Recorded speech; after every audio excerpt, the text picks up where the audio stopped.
여러분 안녕하세요. 전별 변호사입니다. 네, 오늘 법과사의 세 번째 시간이죠. 오늘 헌법 기본권에 대해 살펴볼 건데요. 음, 학교에서 교육대학원에서 메일이 왔어요. 그래서 사실 사회적 거리두기가 한 주 더 연장이 됐잖아요. 그래서 부득이하게 10월 4일까지는 일단 온라인으로 좀 진행해보자 라고 하셔서 저도 일주일 전에 3주차 강의를 지금 미리 준비를 하고 있거든요. 그래서 오늘도 한번 기본권 이제 온라인으로 진행해 보려고 합니다. 오늘 제가 일주일 전이라서 지금 태풍이 이렇게 영향력을 미치고 있어요. 그래서 아침에 제가 이제 7시 정도 조금 넘어서 출근을 했는데, 와, 비가 진짜 많이 오더라고요. 근데 이제 비가 오는 건 조금 힘들긴 했는데, 그래도 이제 차 안에 있으니까 조금 덜 힘들기도 하고요. 제가 사실 가을을 되게 좋아해요. 그래서 뭔가 약간 비도 오고 이제 많이 덥지 않은 날씨가 되니까 정말 또 계절이 많이 달라지고 있구나라는 생각도 들고 뭔가 기분이 좀 새로운 느낌? 그리고 제 사무실이 전면이 다 창이에요. 그래서 되게 추위도 급격하게 느껴지고 더위도 되게 급격하게 느껴지는 약간 이런 곳인데 오늘 딱 사무실에 출근했는데 되게 이렇게 서늘한 공기가 있는 거예요. 그래서 그게 너무 반갑더라고요. 그러니까 제가 추위를 많이 타가지고 추운 거 되게 싫어하긴 하는데 그래서 이제 급히 이제 위에 외투 같은 걸 입긴 했어요. 그렇긴 하지만 그래도 정말로 또 새로운 뭔가 한 계절이 시작되는구나 그런 생각을 하면서 뭐 여러모로 불편한 점은 많아요. 그러니까 지금 여러분들 만나지 못하는 것도 그렇고, 근데 제가 또 개인적으로 뭔가 사람들을 만나고, 그러니까 이렇게 많은 사람들만 만나는 걸 좋아하는 건 아닌데, 제가 되게 만나면 좀 힘이 되는 사람들 있잖아요. 그 좋아하는 사람들도 있고, 그냥 만나서 얘기하는 것만으로도 되게 좀 든든해지는 사람들이 있잖아요. 그래서 그렇게 만나서 커피 마시면서 얘기하는 거 되게 좋아하는데, 둘 다 못하고 있잖아요. 카페 당연히 못 가고 가긴 하지만 테이크아웃해서 나올 수밖에 없으니까. 그리고 근본적으로는 사람들 만나는 게 좀 어려운 시절이긴 한 것 같아요. 그래도 뭔가 이제 우리가 이렇게 온라인으로 이제 회의 같은 것들 하면서 이야기를 나누기도 하고 또 재택근무를 하게 되니까 장점도 있는 것 같아요. 그러니까 사실은 재택근무를 하니까 일과 생활이 또 분리가 안 되잖아요. 그래서 처음에는 그런 부분들이 조금 힘들었는데 조금 지나면서 아예 출퇴근 시간에 다른 일을 좀 해보자라고 생각을 하게 되더라고요. 그래서 그 출퇴근 시간을 약간 이용을 해서 예전에 좋아했던 책을 읽는다든지, 뭐 책도 읽기 싫을 때에는 그냥 음악을 듣는다든지 약간 이런 시간들을 조금 가지는 노력을 좀 했어요. 사실 특히나 이제 예전에 좋아했던 책들, 그런데 막상 보려니까 내용은 기억 안 나는 책들 있잖아요. 너무 옛날에 봐서. 그래서 그런 책들 일부러 거실에 이렇게 꺼내놓고 이렇게 몇 가지 보고 또 침실에도 두고 이렇게 일어나서 너무 귀찮을 때 그럴 때 책을 본다든지 자기 직전에 이제 책을 본다든지 약간 그렇게 지내고 있는데 그것만으로도 되게 좋더라고요. 그래서 뭔가 사실은 여러모로 불편하죠. 불편하고 또 빨리 해결되었으면 하는 일들도 당연히 있겠죠. 그렇지만 그런 것들 지금 상황에서 조금 여러 가지 것들 이렇게 할 수 있는 것들 하면서 지내고자 해요. 여러분도 모르겠어요. 직장 다니시는 분들은 아마 재택근무 때문에 불편하실 수도 있고 아니면 출퇴근 자체가 되게 불안하실 수도 있을 것 같아요. 그리고 또 이제 육아하시는 분들은 요즘 유치원 못 가잖아요. 저희 아이도 오늘도 막 너무 유치원 가고 싶다. 친구들 만나고 싶은데 초대하면 안 돼요. 이러면서 그런 얘기들 많이 하는데 저도 되게 그런 거 이렇게 하고 싶은데 서로 민폐가 될까 봐 지금 차마 못하고 있거든요.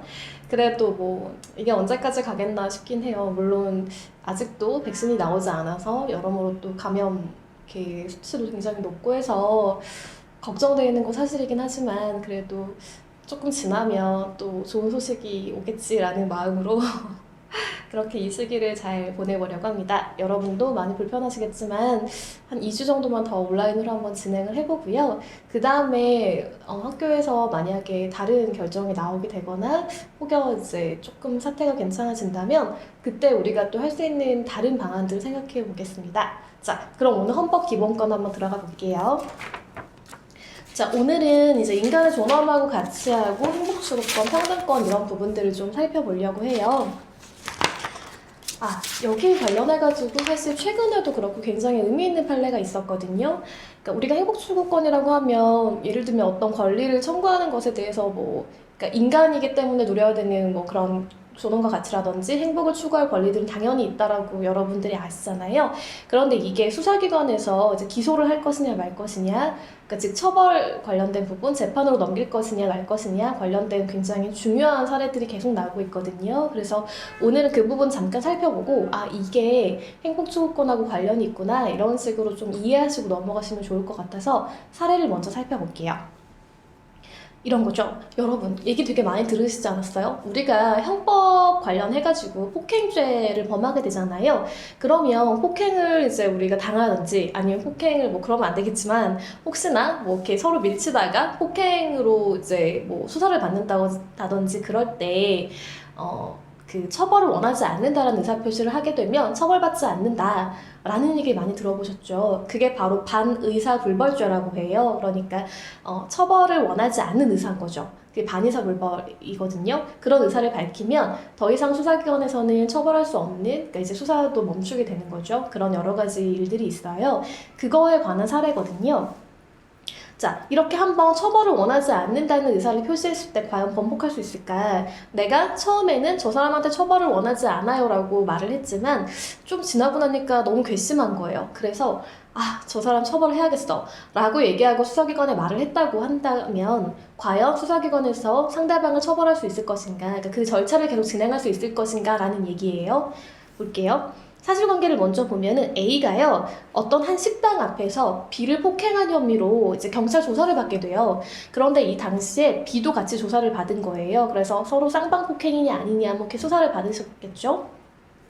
그럴 때 당시에 이제 수사를 받다가 B씨가 먼저 A씨에 대해서 A로부터 폭행당한 사실에 대해서는 처벌을 원하지 않아요 라는 의사를 밝히게 된 거예요. 여러 가지 이유가 있었겠죠.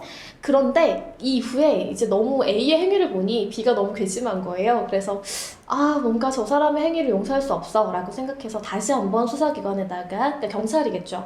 경찰에 이제 경찰에서 이제 수사를 받을 당시에 나 예전에 했던 말 취소할게요. 나 저 사람 꼭 처벌하길 원해요 라고 얘기를 했어요. 그럴 때 어떨까요? 사건을 송치받은 검찰은요, 그러니까 이제 우리가 처음에 경찰 수사를 받는다고 생각하면 그 다음에 이제 어떤 혐의가 있는지 없는지에 관한 의견 같은 것들을 첨부를 해가지고 검찰로 송치를 하게 되거든요. 그럼 검찰에서 기소할 건지 불기소할 건지에 대해서 판단을 하게 돼요. 즉 기소 불기소는 이 사람에 대해서 혐의가 있는지 없는지 관련해서 재판에 넘길 것인가 넘기지 않을 것인가, 혹은 혐의가 있다고 하더라도 이게 좀 중대하지 않은 혐의고 여러 가지 선처할 사유가 있을 때 그럴 때 선처하는 것들이 기소유예 처분이라고 또 별도로 있어요. 다시 볼게요. 이제 그런 걸 할 것인가를 결정하게 되거든요.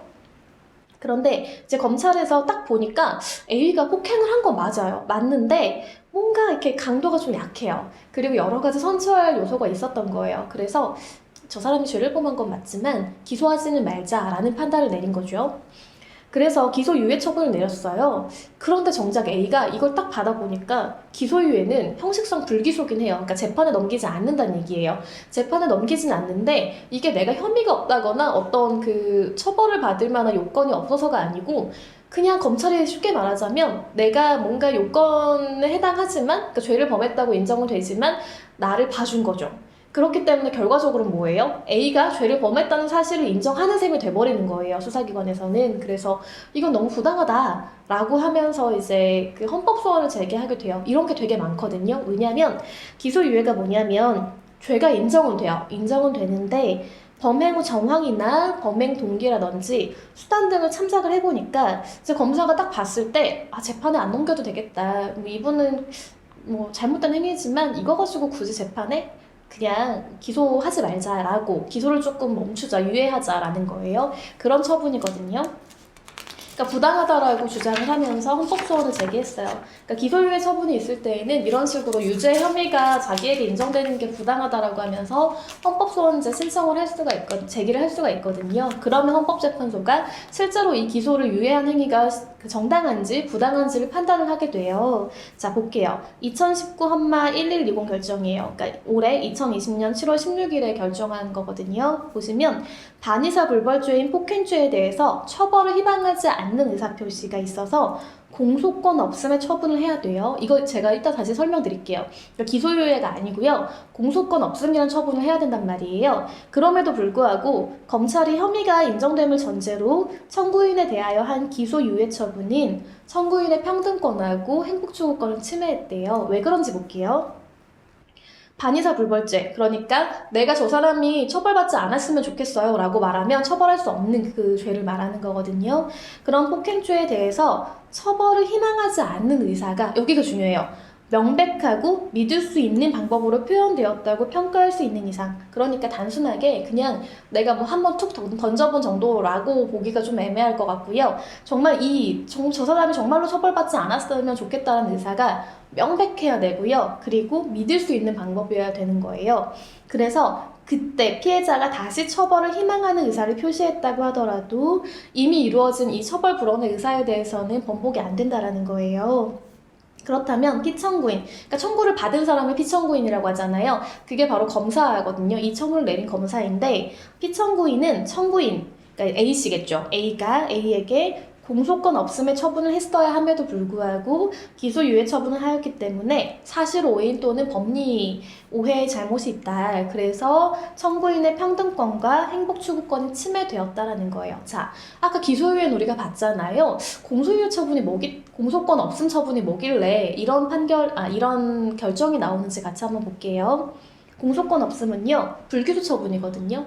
기본적으로 기소유예도요, 아까 말씀드렸지만 재판에 넘기지 않아요. 그러니까 이것도 마찬가지로 불기소 처분인데, 공소권 없음도 마찬가지예요. 재판에 넘기지 않는 건 똑같아요. 그죠? 뭐가 다를까요? 이 소추 요건을 구비하지 못한 경우 또는 형의 필요적 면제 사유에 해당하는 경우 이제 행하는 종국 처분이에요. 그러니까 뭔가 이 기소를 할 만한 요건이 되지 않는다라는 거예요. 그리고 혹은 뭐 아예 형을 완전히 면제해야 되는, 반드시 면제해야 되는 걸 필요적 면제라고 하거든요. 아까랑 느낌이 다르죠. 기소유예 같은 경우는 죄는 인정돼요. 인정되지만 저 사람의 어떤 범죄 행위라든지 이 사람 개인적인 사정을 봤더니 이거 기소 안 하고 선처했으면 좋겠다. 재판에 넘기지 말자. 라고 해서 해주는 게 기소유예잖아요. 그런데 이거는 그게 아니라 뭔가 기소할 만한 요건이 안 된다는 거예요. 그렇거나 혹은 이 형을 반드시 면제해야 되는, 그것도 굉장히 중대한 사유겠죠. 그러니까 이 어떻게 보면 개인이 느낄 수 있는 거라든지 이제 우리가 사회에서 평가되는 그런 요건이나 효력이 다르다는 거예요. 효과가 다르기 때문에. 그래서 이런 경우 이제 정말로 반의사 불벌죄라고 한다면 기소유예가 아니라 공소권 없음으로 처리를 해야 됨에도 불구하고 기소유예 처분을 내렸기 때문에 잘못되었다라고 판단한 거죠. 굉장히 많아요. 이게 이런 이유로 기소유예 처분 받은 분들이 헌법소원 제기하는 경우가 많거든요. 그러니까 내가 꼭 수사기관에서 그러니까 범죄 혐의를 인정했지만 뭔가 이렇게 나에 대해 선처한 게 아니라 실질적으로 그 소추 요건, 그러니까 기소하는 요건이 되지 않기 때문에 법원에 가지 않았던 거야 라고 말하는 것은 느낌이 다르잖아요. 그죠? 그렇기 때문에 이런 경우가 굉장히 많고요. 이걸 사실관계를 조금 더 상세하게 볼게요. 이 사건 수사 기록에 의하면 피해자는 2019년 3월 20일에 자신이 청구인에 대하여 상해를 가한 혐의로 경찰 조사를 받는 과정에서 폭행을 당한 부분에 대해서 아까 말씀드렸지만 처벌 원하지 않는다 라는 의사를 표시하게 되었어요. 그리고 이게 피의자 신문조서에 이제 기재가 되거든요. 그러니까 우리가 예를 들면 이렇게 폭행이 있어가지고 뭐 가해자로 이제 조사를 받게 되잖아요. 그럴 때에는 그 신분이 이제 피의자라고 해요. 그래서 이분들이 말씀하신 어떤 그런 것들이 다 조서에 기재가 되게 돼 있거든요. 근데 본인이 A에 대한 처벌을 원하지 않는다라는 부분이 조서에 기재가 됐다는 거예요.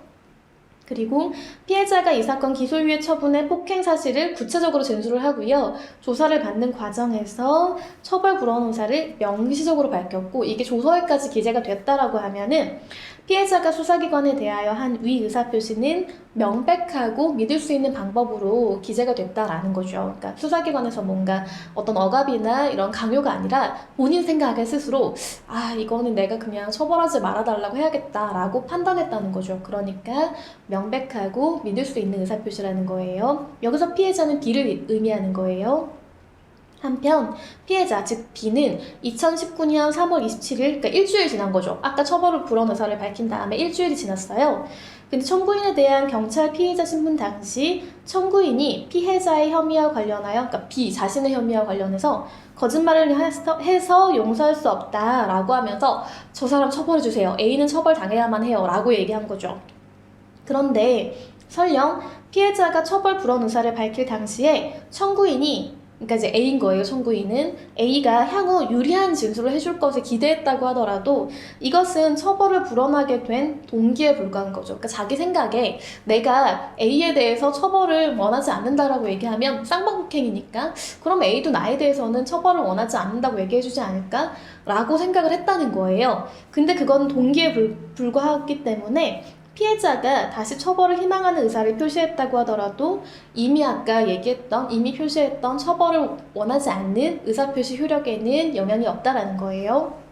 그렇기 때문에 이제 이 검사로서는 청구인, 즉 A에 대해서 공소권 없음의 처분을 해야 함에도 불구하고 기소유예의 처분을 한 거죠. 그렇기 때문에 이로 인해서 청구인의 평등권하고 행복추구권이 침해되었다라고 할 것이니까 이런 문제가 있다. 그러니까 행복추구권에 관한 부분들은 이런 곳에서도 또 문제가 제기된다라고 일단 알아두시고 제가 뒤에서 행복추구권하고 평등권 다시 한번 말씀을 드릴게요. 자, 또 다른 사안인데요. 기소유예 처분 관련해서 한 가지만 더 살펴보려고 해요. 볼게요. 2019년에 4월 11일에 헌법재판소가 내린 2018 헌마 488 결정인데요. 마찬가지예요. 이건 검사의 처분에 관해서 기소유예 한 것이 부당하다라는 취지예요. 이건 아까랑 약간 또 개념이 다른데 같이 볼게요. 피의 사실을 인정할 증거가 부족함에도 불구하고 폭행 혐의를 인정한 기소유예 처분이 청구인의 평등권과 행복추구권을 침해했다라고 인정한 사례예요. 그러니까 여기는 증거가 별로 없는데 유죄를 인정한 것 혹은 그러니까 왜냐면 범죄 혐의를 인정한 거죠. 기소유예 처분이니까 그게 부당하다라는 건데요. 한번 볼게요. 청구인이 유형력을 행사했다는 점에 대한 피해자 진술의 신빙성에 의심이 가고 당시 현장에 있던 목격자의 진술 등을 비추어 볼 때 폭행 혐의에 대한 증거가 부족하대요. 그러니까 계속 일관되게 그 기소유예 처분을 당한 청구인은 난 한 적이 없다라고 얘기하는 것이고 이 사건을 목격한 목격자들도 일관되게 청구인 그런 행위를 한 적이 없어요 라고 얘기했다는 거예요. 그럼에도 불구하고 폭행 혐의를 인정했다라는 것은 부당하다라는 취지인 거죠. 자, 볼게요. 이 사건의 쟁점은 청구인이 피해자에게 유형력을 행사했는지 여부인 거예요. 당시 현장에 있던 누구 이 세 분은 청구인이 피해자에게 유형력을 행사하지 않았다라고 일관되게 진술하는 거예요. 그러니까 이 유형력이라는 것은 우리가 단순하게 밀기만 하더라도, 그러니까 쉽게 말하자면 꼭 때리지 않더라도, 그러니까 밀기만 하더라도 약간의 유형력이 행사됐다, 폭행이 인정된다라고 볼 수 있거든요. 그러니까 어떤 형태인지는 모르지만 어떤 형태의 그런 것도 하지 않았다라는 거예요. 그런 것들을 이 목격자들이 일관되게 이제 진술을 하고 있고요. 청구인이 촬영한 핸드폰 동영상에 의하더라도 청구인이 이 자기가 폭행당했다고 주장하는 피해자와 마주보고 있었던 사실은 인정할 수 있어요. 마주본 건 사실이에요. 그렇지만 청구인이 피해자를 밀쳤는지 여부를 정확히 식별하기는 어렵다는 거예요. 오히려 이 어떤 목격자 한 분은 피해자를 등지고 있었고 청구인은 이 반대편에 서 있었기 때문에 그 피해자를 밀치는 행위를 했다라고 보기가 어렵다라고 계속 진술을 하고 있고요. 이 진술하고, 그러니까 목격자의 진술하고 동영상의 내용들이 면밀히 살펴보면 실제로 정말 이렇게 유형력 행사, 즉 밀었다라는 게 나타나지 않는 거예요. 그렇기 때문에 이 혐의가 있음을 전제로 선처를 하는 기소유예 처분은 부당하다라는 거죠. 그런 결정이 나온 거예요. 그렇기 때문에 검사의 기소유예 처분은 취소해야 된다라는 결정이 나오게 된 거죠. 자, 그렇다면 이러한 결정의 그 근간이 되는, 전제가 되는 권리들을 좀 볼 거예요. 같이 볼게요. 첫 번째로 인간의 존엄과 가치가 있는데 이건 헌법 10조에 나와요. 헌법 10조에는 모든 국민은 인간으로서의 존엄과 가치를 가지며 행복 추구권을 가진다라고 이제 말해요. 그러니까 행복을 추구할 권리인 거죠. 국가는 개인이 가지는 불가침의 기본적 가치를, 기본적 인권을 확인하고 이를 보장할 의무를 진다라고 얘기하고 있어요. 그러니까 이것은 단순하게 이제 모든 국민이 가지는 권리일 뿐만 아니라 국가가 확인해줘야 되는 그런 이제 보장할 의무가 있는 그런 권리이기도 한 거죠.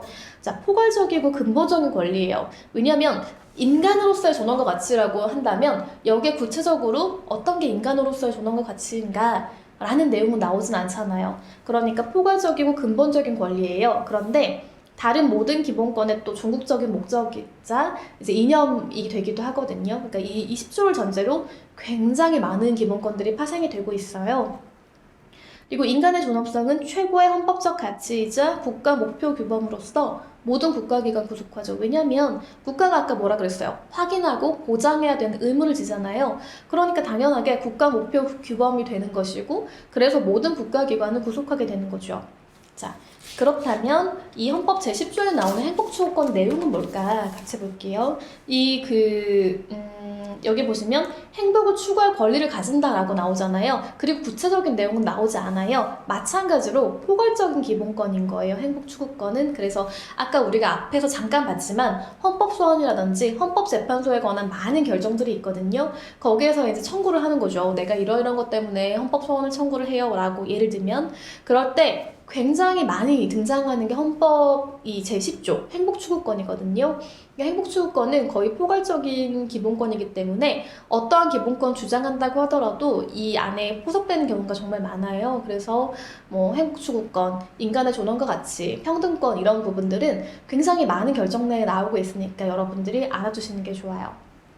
보시면 여러 영역에 걸친 다양한 기본권들이 행복추구권으로부터 파생이 되는데요. 예를 들면은 여러분 들어보셨을 것 같아요. 일반적 행동자유권이라든지 개성의 자유로운 발현권 이런 게 있나 싶죠. 근데 실제로 이런 권리가 있어요. 헌법이 존중하고 있구나라고 일단 이해하고 넘어가실게요.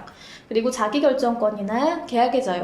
그러니까 정말 우리가 그냥 딱 이름만 들어도 알만한 혹은 굉장히 사적인 영역에 있는 내밀한 것들을 보호하는 그런 기준이 되는 권리가 바로 여기에 있다라고 알아두시면 좋겠어요. 자, 그러면 그 다음에 본격적으로 평등권에 대해 한번 살펴볼게요.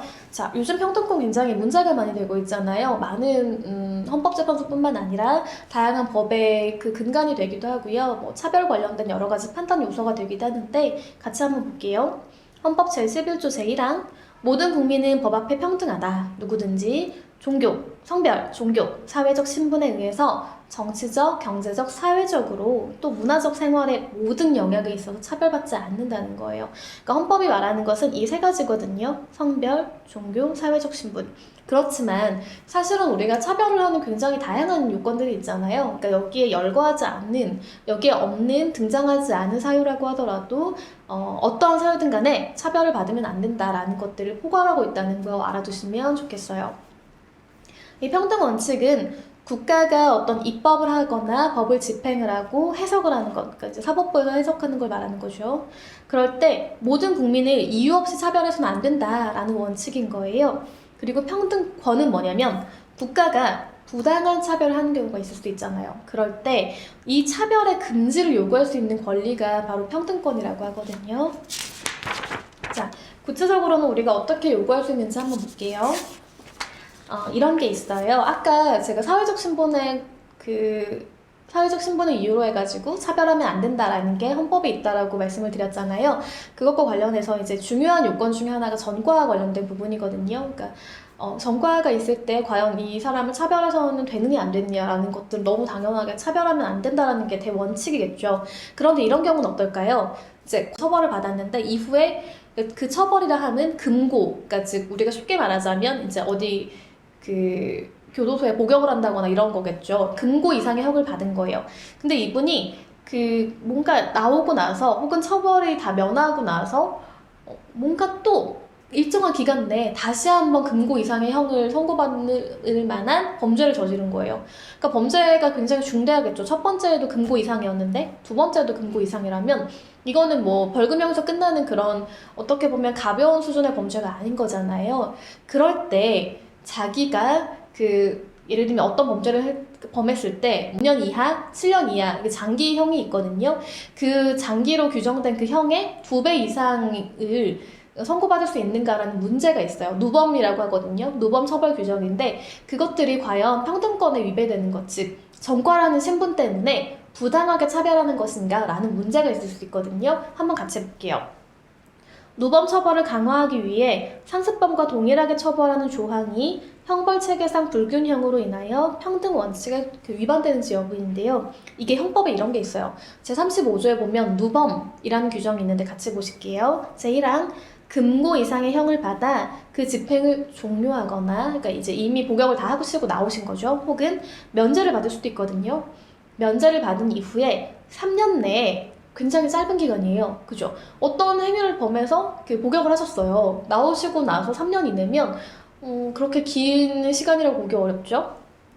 그때 금고 이상에 해당하는 죄를 범한 자는 누범으로 처벌한다라고 나오고요. 제2항에 보면 이 누범의 형은 형의 장기까지, 그러니까 장기의 2배까지 가중한다라는 거예요. 그래서 예를 들어 장기가 5년이라면 10년까지 뭐 이런 식으로, 3년이라면 6년까지, 장기가 1년이라면 뭐 2년까지 이렇게 가중한다라고 이제 규정을 하고 있는 거죠. 자, 이때 이 사건에 대해 청구인들이 뭐라고 했냐면, 이 사건 법률 조항, 즉 누범 규정, 이 2배까지 이제 가중하는 2배 그 규정은 전범, 그러니까 이제 예전에 했던, 자기가 과거에 범했던 범죄인 거죠.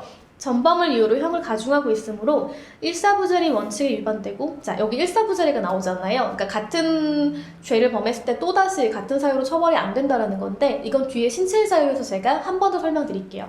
어쨌든 일사부재리 원칙에 위반이 되고, 전범하고 후범, 그러니까 뒤에 범한 죄, 이 앞에 범한 죄하고 뒤에 범한 죄에 내적 관련성이 있는지, 혹은 이 뒤에 범한 죄가 고의인지 과실인지를 구분하지 않고 형을 가중하고 있기 때문에 형벌하고 책임의 비례 원칙에 위반된다는 거예요. 왜냐하면 고의범하고 과실범 우리가 달리 보긴 하니까.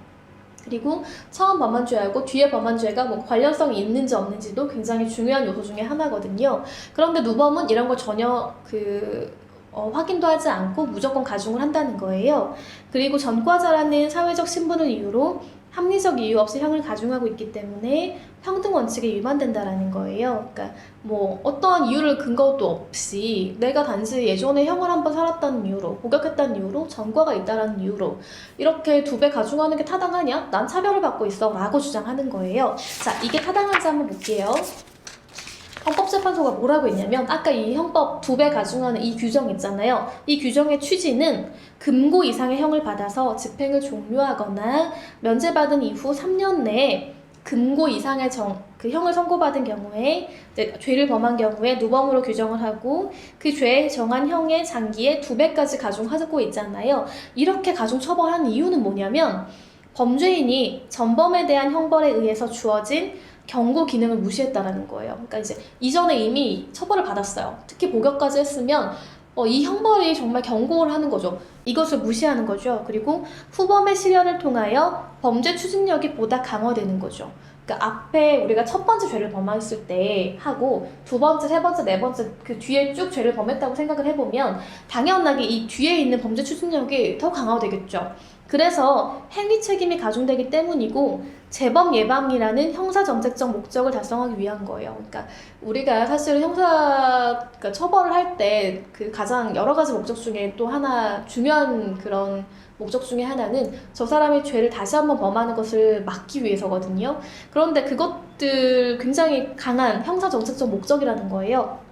즉, 책임은 행위자가 합법을 결의하고 행동할 수 있었음에도 불구하고, 그러니까 하지 않았을 수도 있잖아요. 내가 정말 어떤 범죄를 범하고 싶지만 아니야, 난 그거 하지 않을래 라고 결정할 수 있음에도 불구하고 불법을 결의하고 행했다고 하는 이 의사 형성에 대한 비난 가능성의 책임이거든요. 이 책임이 있다라는 거예요.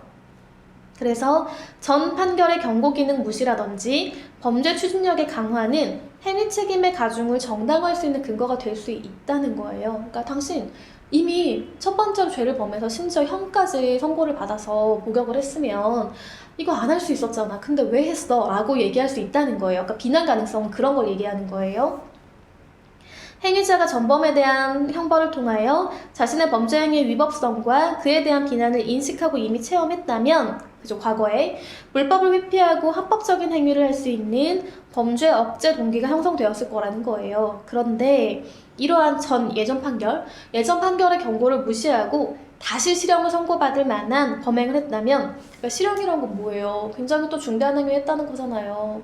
이렇다면 그 행위에 대한 비난 가능성, 즉 행위 책임이 증대된다라고 할 수 있다는 거예요. 그리고 이러한 행위 책임의 증대 외에도 재범 예방이라는 형사정책적 고려가 가미되었기 때문에 이것이 과도하거나 어떤 단순하게 아무 이유 없이 저 사람 전과자니까, 쉽게 말한다면 전과가 있으니까 그냥 당연히 형을 가중해야지, 2배까지 줘야지 라는 취지가 아니라는 거예요. 그러니까 합리적인 이유 있는 차별이라는 거예요, 어떻게 보면. 그래서 이거 누범을 가중 처벌하는 것이기 때문에 이것은 뭔가 헌법에 위반되지 않는다라고 보고 있는 거죠. 우리 그래서 다음 페이지 보면 이런 게 있어요. 이 사건, 이런 노범에 대해서는 굉장히 많은 논의가 있었거든요. 그래서 과거에 또 헌법재판소가 굉장히 많은 사례에서 이 결정을 해왔어요.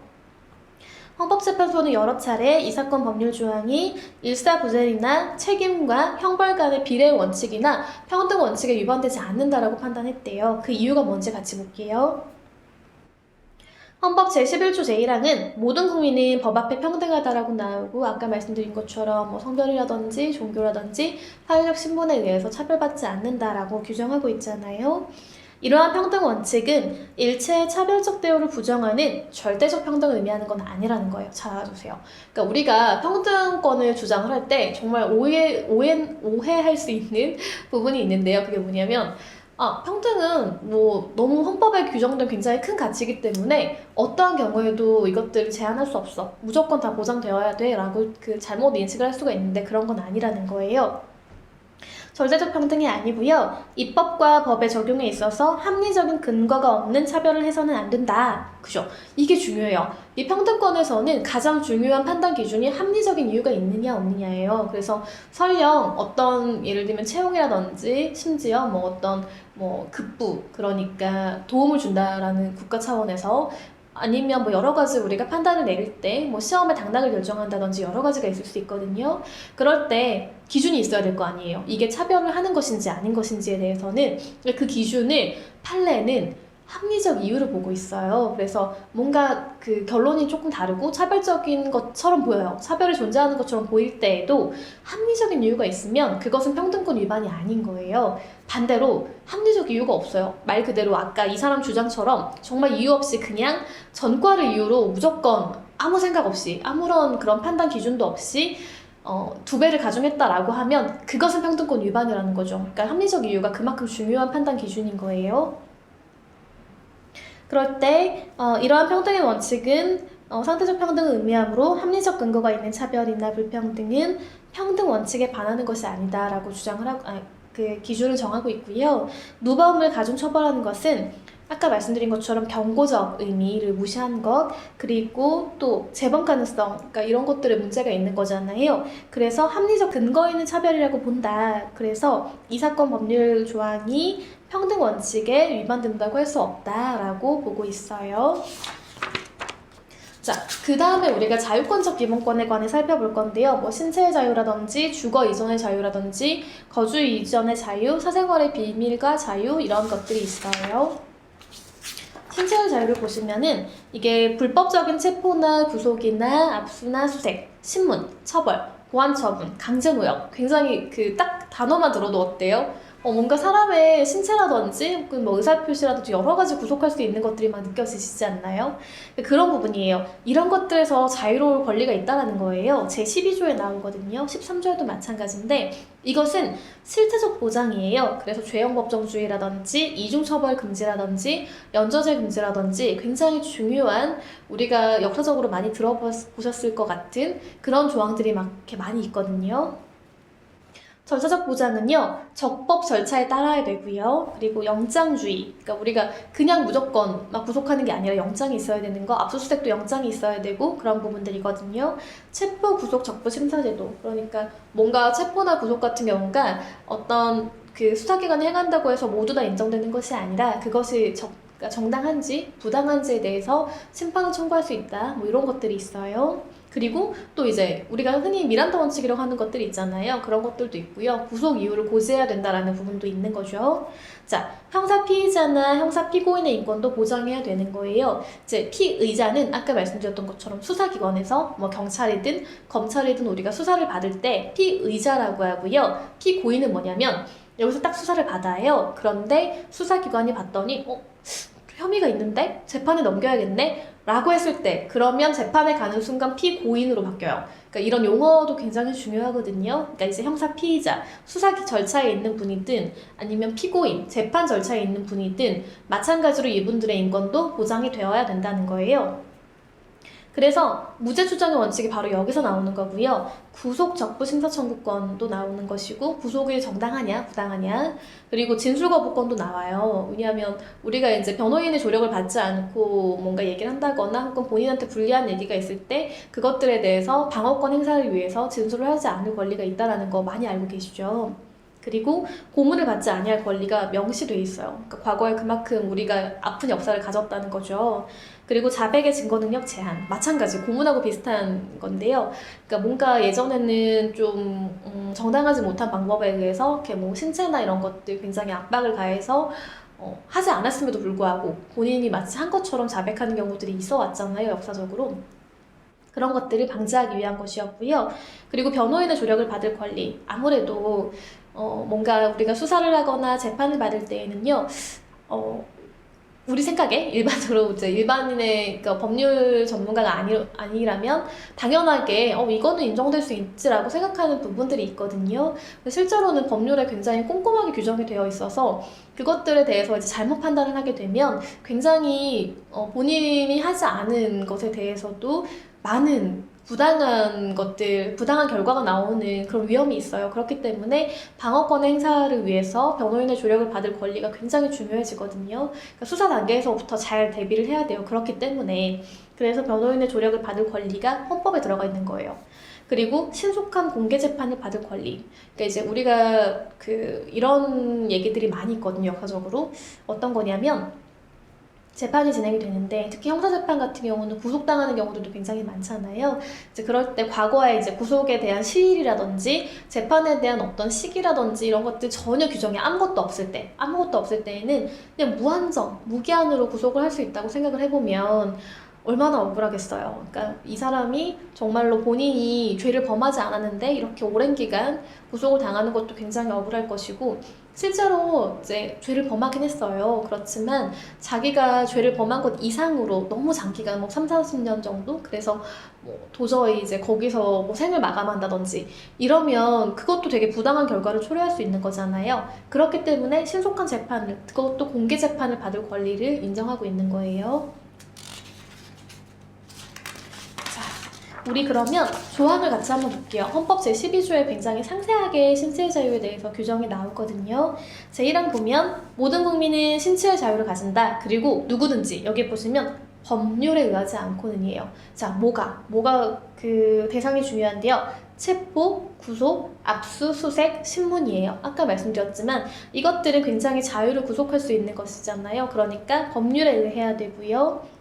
그리고 법률과 적법 절차까지 한 가지가 요건이 더 있죠.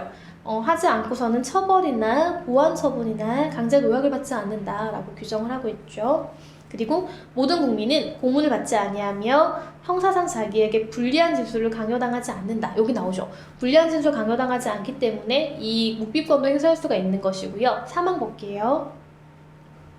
체포, 구속, 압수수색을 할 때에는 적법한 절차에 따라 검사의 신청에 의하여 법원이 발부한 영장, 그러니까 이게 요건이 되게 엄격해요. 적법한 절차가 먼저 있어야 되고요. 그 절차에 따라서 검사가 신청을 하면 법원이 그것을 보고 이 영장을 발부할 것인가 말 것인가를 결정한다는 거예요.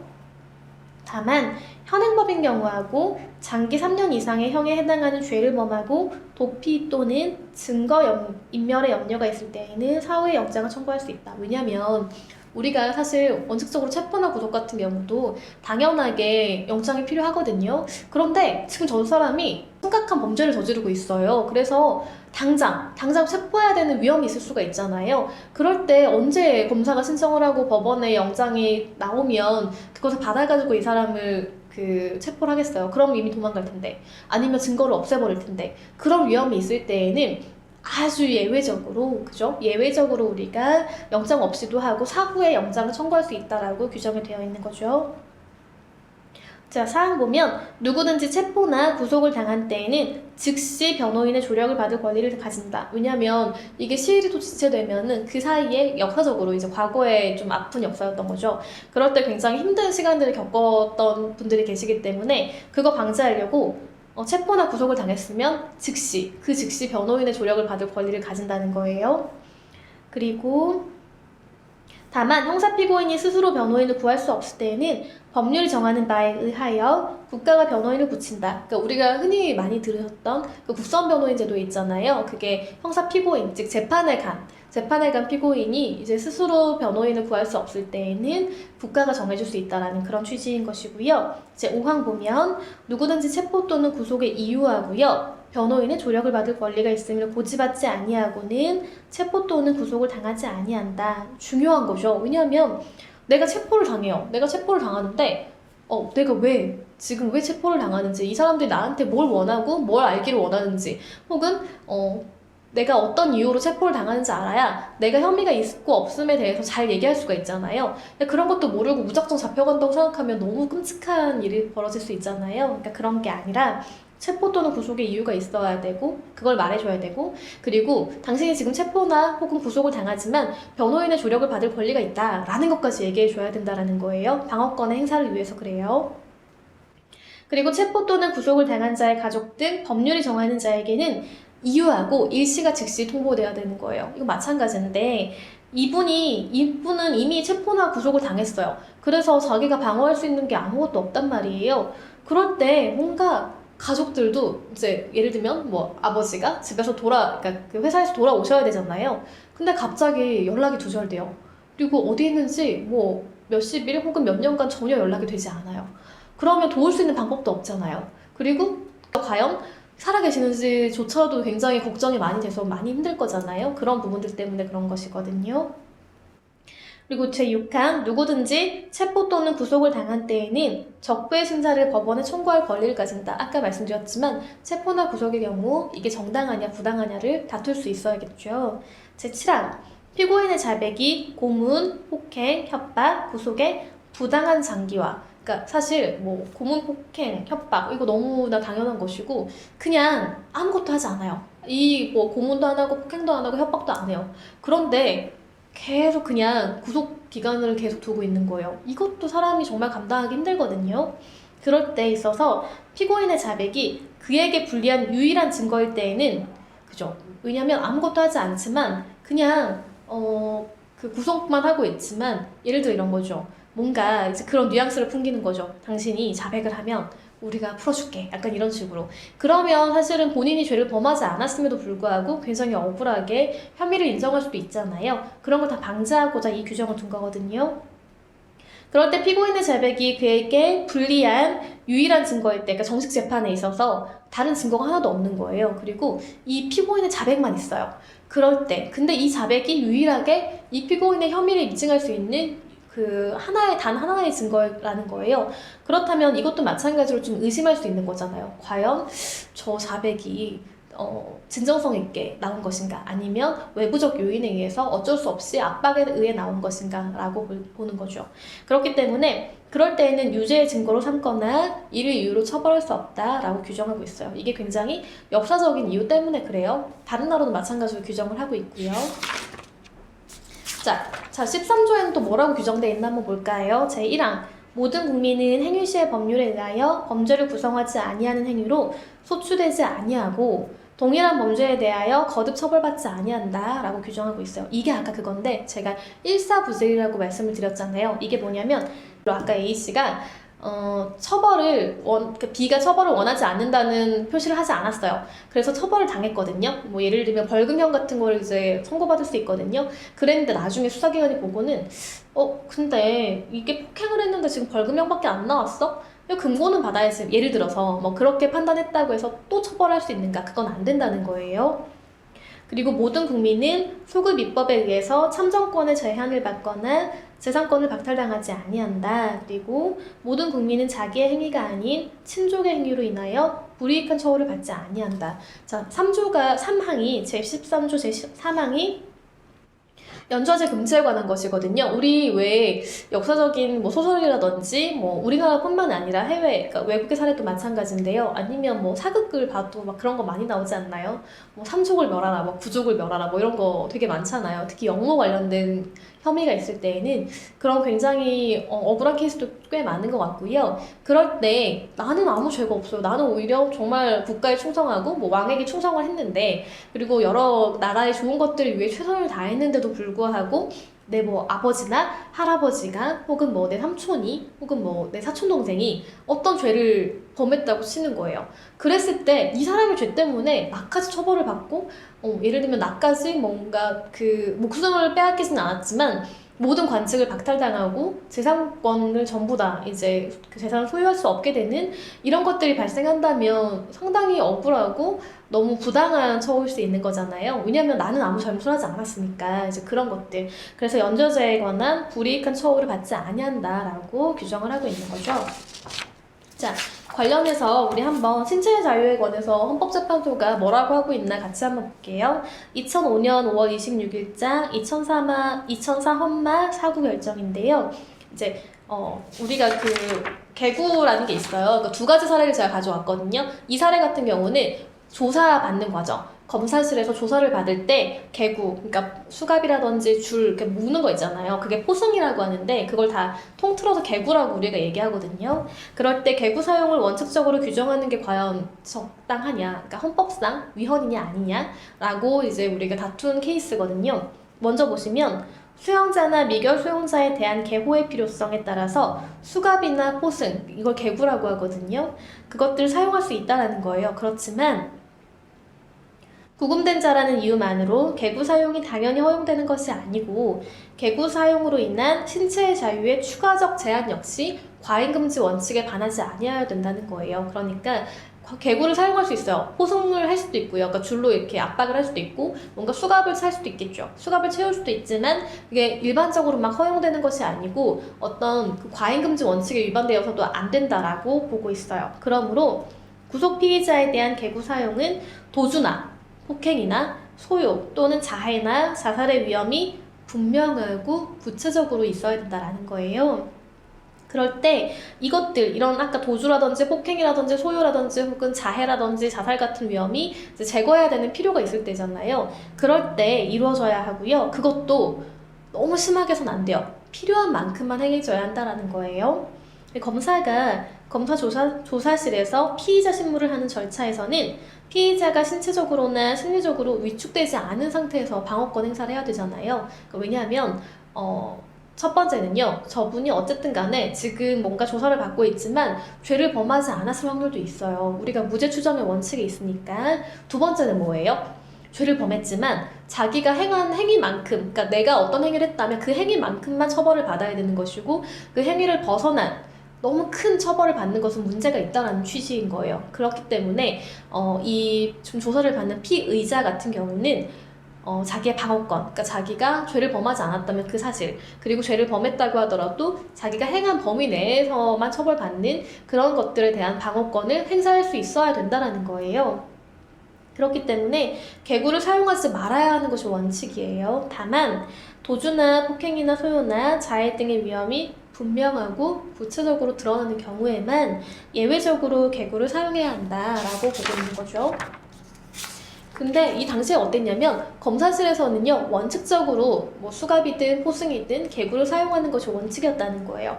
그리고 심지어 검사가 이제 딱 이렇게 수사를 하고 있는데 이 피의자가 묶여 있으니까 위축도 많이 되고 말도 하기 힘들어지는 경우들이 있잖아요. 그래서 이제 이거 좀 해제해 달라라고 요청을 하는 거죠. 그럼에도 불구하고 이를 거절하는 거예요. 이를 거절하도록 규정한 개호 근무 준칙. 그러니까 이제 우리가 어떤 그 절차를 진행을 하거나 특히 이런 뭐 교정시설에 이제 여러 가지 종사하시는 분들은요, 당연하게 준칙을 지킬 수밖에 없거든요. 본인이 감정적으로 내가 해주고 싶다고 해서 해줄 수 있는 게 아니고 이 준칙이나 규칙들이 명확히 규정하고 있는 것에 따라야 될 수밖에 없잖아요. 그래서 아무리 검사가 이것 좀 해제해 주세요 라고 얘기한다고 해도 그걸 따를 수 없었던 거예요. 이 사건 준칙조항은 원칙과 예외를 전도한 것으로 신체의 자유를 침해함으로 헌법에 위반된다라고 보고 있는 거죠. 그러니까 어땠냐면 이 청구인이 자기가 도주를 하거나 소요를 일으키거나 폭행을 하거나 혹은 자해를 하거나 자살을 할 위험이 없었던 거예요.